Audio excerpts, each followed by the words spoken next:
Perkenalkan, nama saya Sudirman dengan NPM 18150065. Baiklah, di sini saya akan mencoba menjawab pertanyaan-pertanyaan TS. Yang pertama, konsep dasar sistem keputusan.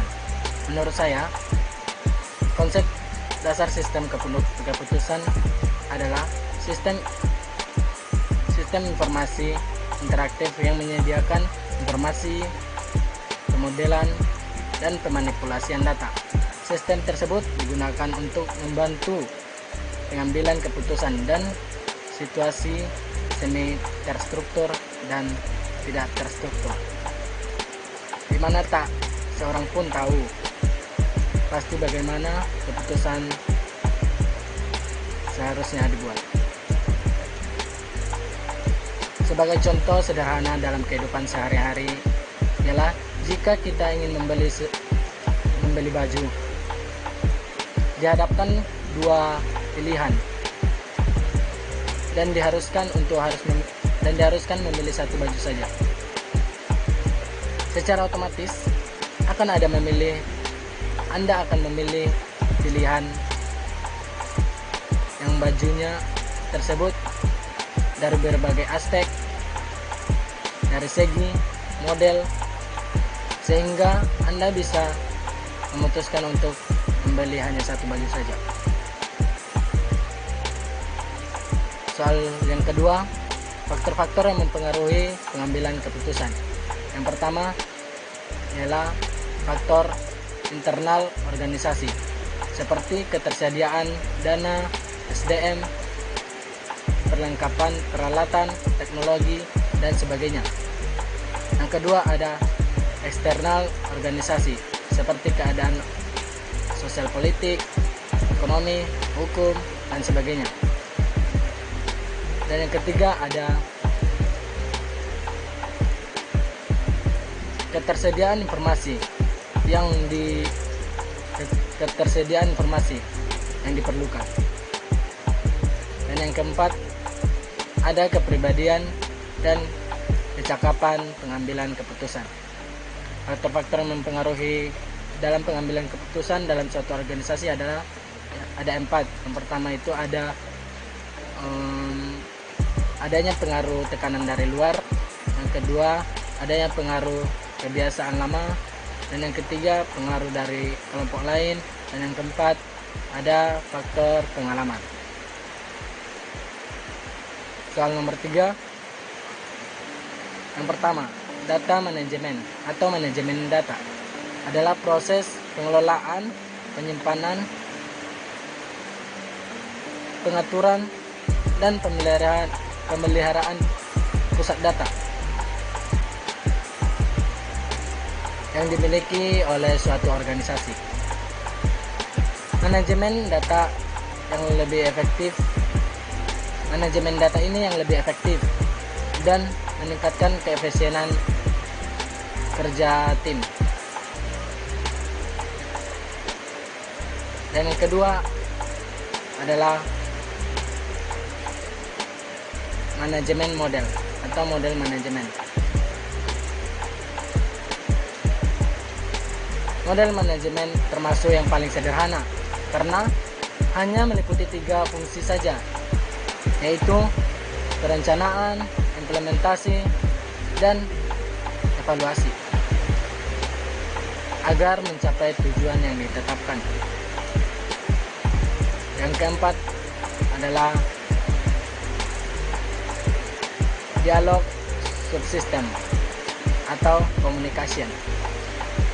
Adalah sebuah sistem yang dibangun untuk memenuhi kebutuhan user atau pengguna dalam mempresentasikan suatu keputusan. Dan yang keempat yaitu now language. Now language ini adalah metode yang dipakai suatu organisasi untuk menciptakan atau menjelaskan suatu pengetahuan yang akan dipelajari suatu organisasi dalam mencapai suatu tujuan.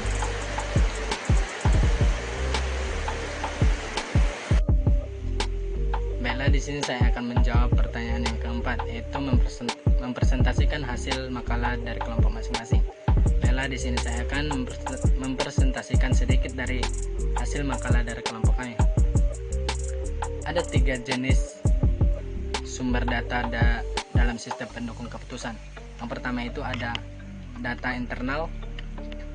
Data internal ini data yang sudah ada dalam suatu organisasi dan dikendalikan oleh organisasi tersebut.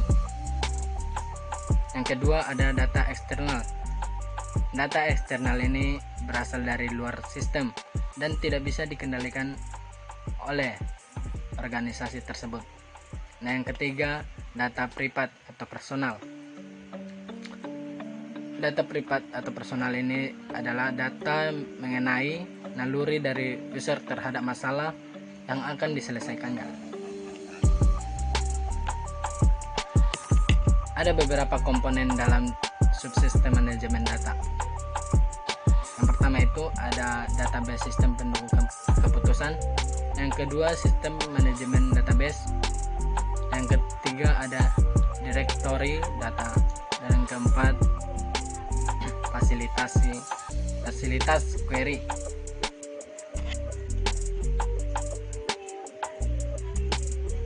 Komponen-komponen SK.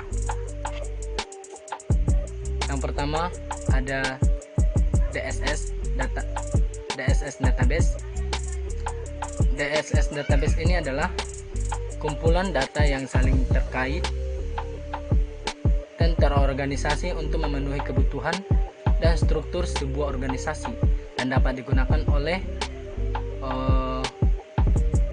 lebih dari satu orang pada aplikasi. Data ini juga diekstrak pada sumber data internalnya dan eksternalnya juga dari data personal milik 1 atau 2 atau 3 atau lebih pengguna. Yang kedua ada query validity. Query validity ini melakukan tugas seperti akses, manipulasi, dan query data. Dan yang ketiga ada directory data. Directory data ini adalah sebuah katalog. Sebuah katalog dari semua data di dalam database. Komponen-komponen yang ada dalam SPK ada 4. Yang pertama itu ada subsistem manajemen data. Subsistem manajemen data ini adalah suatu subsistem yang manajemen datanya dengan memasukkan satu database yang berisi data yang relevan. Yang kedua ada subsistem manajemen model. Subsistem manajemen model ini adalah paket perangkat lunak yang memasuki model keuangan statistik, ilmu manajemen, atau model kuantitatif lainnya. Dan yang ketiga ada subsistem antarmuka pengguna. Subsistem antarmuka pengguna ini adalah komunikasi dengan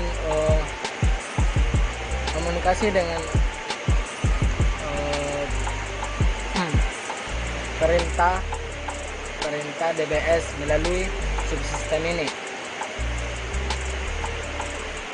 Dan yang keempat ada subsistem manajemen berbasis pengetahuan. Subsistem manajemen berbasis pengetahuan ini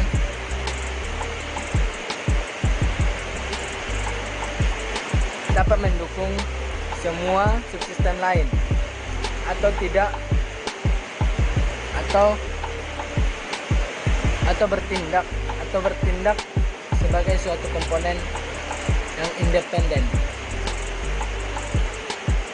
Demikianlah hasil jawaban jawaban dari saya. Salah dan janggalnya saya